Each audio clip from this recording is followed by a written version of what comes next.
welcome to Comics Tuesday. And today, I'm sick. But you know what else is pretty sick? That Captain America Civil War trailer. Have you seen it? If not, watch it immediately. It's got so much cool stuff in it. You're freaking out. Anyway, it is of course based on the Civil War storyline in Marvel Comics. And so that's what we're going to be talking about today. Let's kick this pig. This pig right here. Sometimes you kick the pig, sometimes the pig kicks you.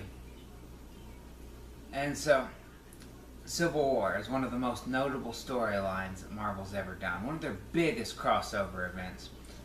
And with that, there's a lot of good and bad aspects. For example, it recontextualized the whole of Marvel's universe. Every character would interact with each other differently during and after the Civil War. And then unfortunately it really popularized big crossover events, so we get one after another for all eternity. And I'm sick of it. The Civil War itself is pretty good. It's one of my favorites. With those good and bad aspects. The biggest good one is that it connects everything. And I'm not saying it should always be connected, but it's really nice to have a situation that feels like it actually warrants Luke Cage interacting with Cloak and Dagger or the New Warriors. The downside of it is that makes everything impossible to follow because everything's a freaking Civil War tie-in. And back to the upside, you can pretty much pick any Marvel character you like and they probably have a Civil War trade. Next positive point. It had a lot of really cool fights. Just one after the other. One-on-one, 15 versus 15. Whatever you want, it is in one of the Civil War books. Downside of that, in order to set it up and make all those cool fights and moments happen, a lot of characters had to act like complete psychopaths in ways that don't really make sense. You just gotta forgive it to get to the fisticuffs. And a good point is, this put focus on a lot of characters that would normally be under the radar. And of course, a related downside is, when the event's over, it kind of suddenly feels like maybe Cloak and Speedball suddenly matter a little bit less.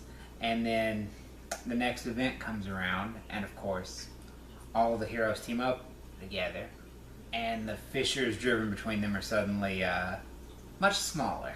And now, if you don't mind some nearly decade-old spoilers, I'm going to go through the plot of the Civil War comic. And don't worry, this isn't going to spoil the movie, because it's not going to be nearly this exact. It couldn't be.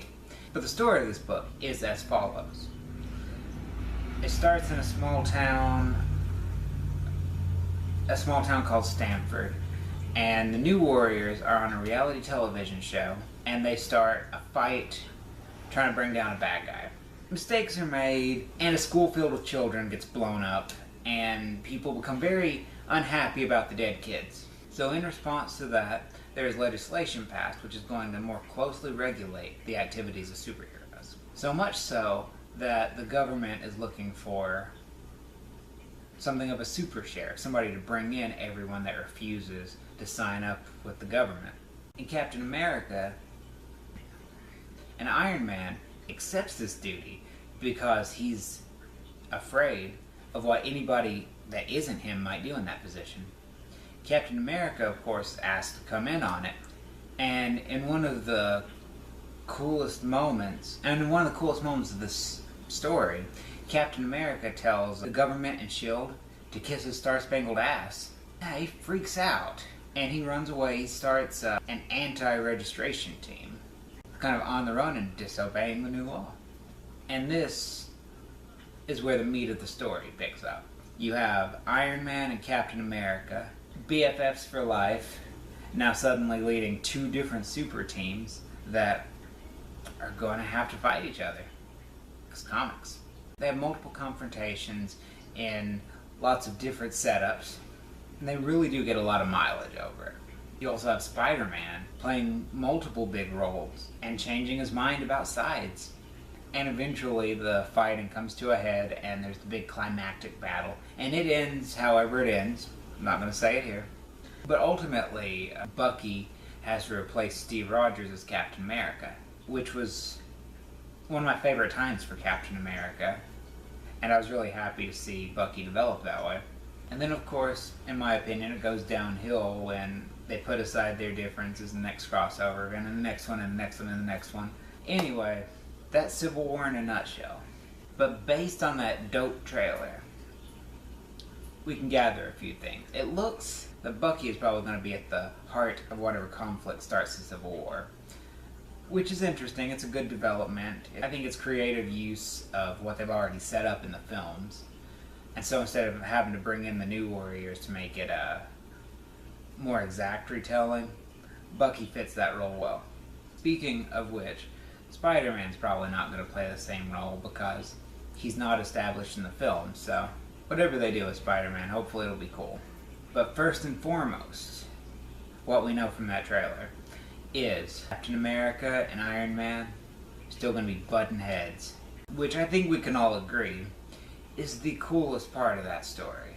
It's going to be out of this world to see it portrayed on the big screen. Truthfully, this is the most excited I've been for a Marvel film so far, but that just about does it for this week.